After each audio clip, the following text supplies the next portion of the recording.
Okay, we've completed our chain. Next, I'm going to show you how to do what's called a single crochet. It's just a single stitch. A crochet is a word for the stitch. So when I say crochet, I'm meaning make a loop, make a stitch, all right?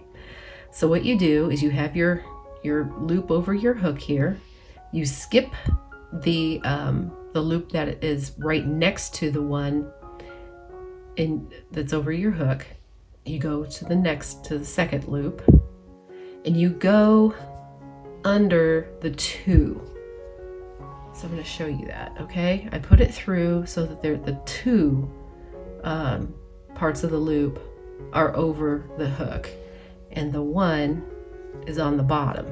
If you can see that right here where my thumb is pointing, okay? That's how you're going to put it through your chain so that it holds. Otherwise you get a weak chain and you get an odd stripe in your project. Then you take your hook, loop it over the yarn, and you've got a hold of it and you pull it through, okay? And then you loop your yarn again and pull it through the 2 loops that are on the hook. I'll show you again. Okay? Put your hook through the next loop with the 2 pieces of yarn of that loop over the top of the hook. Grab your yarn, pull it through. Now you see we have the 2 loops on the hook. Grab the yarn again and pull it through. And you just repeat the process through the chain. Through the loop. Make sure the two strands of yarn over it. Grab the yarn, pull it through, and now go through the 2 loops over the hook. This is a single crochet. I'll keep going slow so that you can watch and maybe even follow along.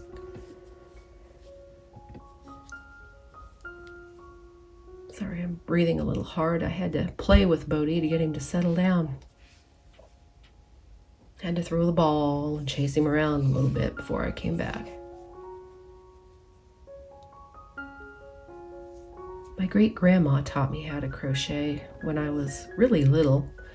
So back in the 70s, I had this red and orange variegated yarn that it just kept going. I didn't know how to stop, and I felt bad asking Grandma. I don't know. It just had this long strand that was about 4 inches wide, and I just kept going and going and going. And then, I don't know, I was in the yarn store one day. Not in the yarn store, I was in the yarn section of a store. And I saw these yarns, and I thought, they're so pretty, and I want to do something with them. So I actually bought homespun yarn by Lion Brand, one of the hardest yarns to work with. You know, go big or go home. Got on YouTube, and I remembered how to hold the yarn like my grandma taught me. And here we are.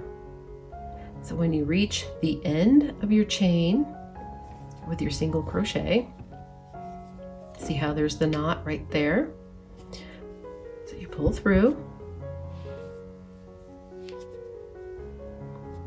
And then to go back the other direction, you chain 1, is what it's called. Yarn under, pull it through. Just 1 chain for a single crochet. And then turn it to go the other direction. You don't flip it. You don't flip it this way. You simply see how it's going this direction as we crocheted across the chain. Now you turn it to the left and go back across the other way. That's real simple. Okay, and again, skip right here. Skip the first chain where you made your chain to chain up. Put the hook through, again, the 2 strands of yarn over the hook from the loop, like that. Yarn over and grab it. And grab it again and pull it through the two loops. The same thing going across the next row. You are making row 2 with this. And this is a good foundation, a good start for making a dishwashing cloth. I like making my dishwashing cloths. They seem to last longer when they're made with 100% cotton yarn.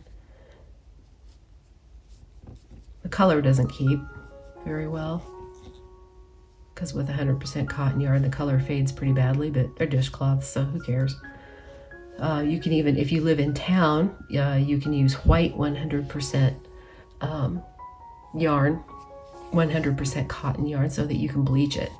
I live in the country, and if you have a septic system, you do not want to be bleaching your laundry, by the way, because the bleach will kill the bacteria that makes your septic system work. You don't want that. So here we are at the end of row 2. So you've got a single crochet there. And this could be a little complicated, but you just have to watch and practice. Ends are tough, or they were when I first started. There is this loop here, if you can see it, there's kind of 2 loops, but they're off centered just a little bit. There's kind of at a diagonal.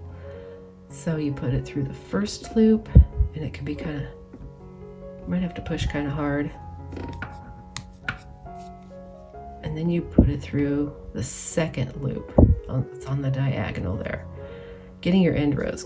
When you first start to crochet, you're probably going to have the sides of your project are not going to be straight. It's just going to take some practice. And just pull it through, okay? See? Maybe you can see that better. See how these 2 loops right here on the end, they're kind of off-centered a little bit because that was where we did the turn. But we got the 2 loops over the hook, and just like every other single crochet, pull it through, and then you do what's called a chain 1, and then you flip it over and go the other direction, just like we did on row 2. Now we're on row 3. Okay, let's go to not this one, but this one.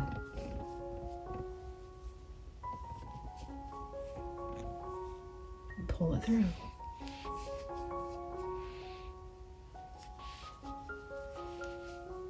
Feel free to follow along. Rewind this video as often as you need.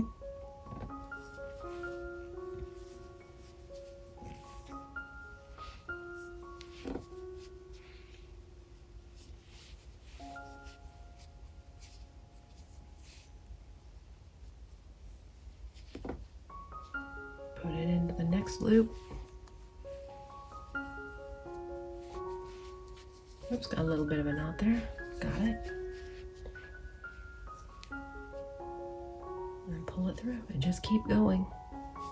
Try to keep the tension in the crochet consistent, because you don't want to have really loose loops and then really tight loops. When I first started to crochet, everything was super tight, so tight that it would curl up. So just relax and pull it through. And again, here we have kind of that twisted loop on the end. I think that's a good way to describe it. It's just kind of twisted because it's on the end and we flipped and we turned it around. So just put it through here. Yeah, through here and through here. And pull your end through, pull it through, single crochet, chain 1. And again, so you just keep going with that. And if you want to, that's, like I said, that's a good foundation for a dishcloth. I hope that helps. Next video, I will show you how to do a half double crochet.